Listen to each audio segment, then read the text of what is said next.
বিসমিল্লাহির রহমানির রহিম। কতগুলো সংখ্যা আছে এমন যেগুলো বর্গমূল আমরা সহজে নির্ণয় করতে পারি। যেমন 25-এর বর্গমূল হচ্ছে যে 5, 36-এর বর্গমূল হচ্ছে 6, 9-এর বর্গমূল 3। কিন্তু যে সকল সংখ্যাগুলো পূর্ণবর্গ নয় সে সকল সংখ্যাগুলোকে আমরা কিভাবে বর্গমূল নির্ণয় করতে পারি সেই পদ্ধতিটা একটু দেখানোর চেষ্টা করব, আপনারা মনোযোগ দিয়ে দেখবেন। পূর্ণবর্গ নয় এমন সংখ্যাকে কিভাবে বর্গমূল নির্ণয় করব সেটা একটু দেখানোর চেষ্টা করছি। আমরা জানি যে পূর্ণবর্গ সংখ্যা হলে সেগুলোকে বর্গমূল করা খুবই সহজ। যেমন আমি যদি 25 লিখি, 25-এর বর্গমূল হচ্ছে কত? 25-এর বর্গমূল 5। আমি যদি 36 লিখি, 36-এর বর্গমূল 6। তাহলে আমরা দেখতে পেলাম যে যেগুলো পূর্ণবর্গ সংখ্যা সেগুলোকে সহজেই বর্গমূল নির্ণয় করা যায়।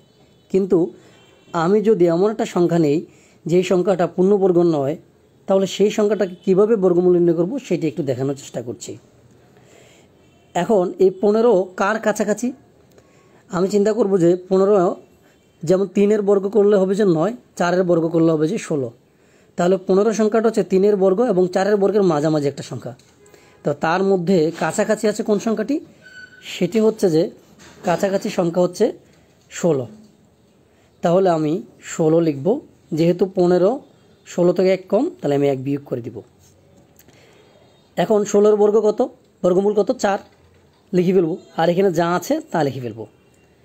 এখন এই 4কে যদি আমরা ডাবল করি সেটা হবে 8। এই 8টাকে আমরা নিচে লিখব, মানে এখানে যেই সংখ্যাটা থাকবে তার ডাবল করে আমি এখানে লিখে ফেলব। আচ্ছা, এখন এই 4-এর জায়গায় 4 থাকবে। 1/8 মানে কত আমি একটু দেখানোর চেষ্টা করছি। 1কে দিলাম 8 দ্বারা ভাগ করব।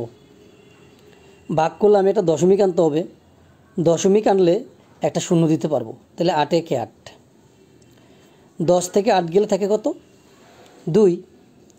দশমিক যেহেতু দিয়েছি এখানে, তাহলে আমি একটা শূন্য আনতে পারবো। তাহলে আমার হবে যে 8 দুগুণা 16। এখন নামবে কত? 4। দশমিক থাকার কারণে আমি এখানে একটা আবার শূন্য আনতে পারবো। তাহলে 5 8 40 মিলে গেল। তার মানে এখানে আসবে যে 0.125। বিয়োগ করলে কত আসবে?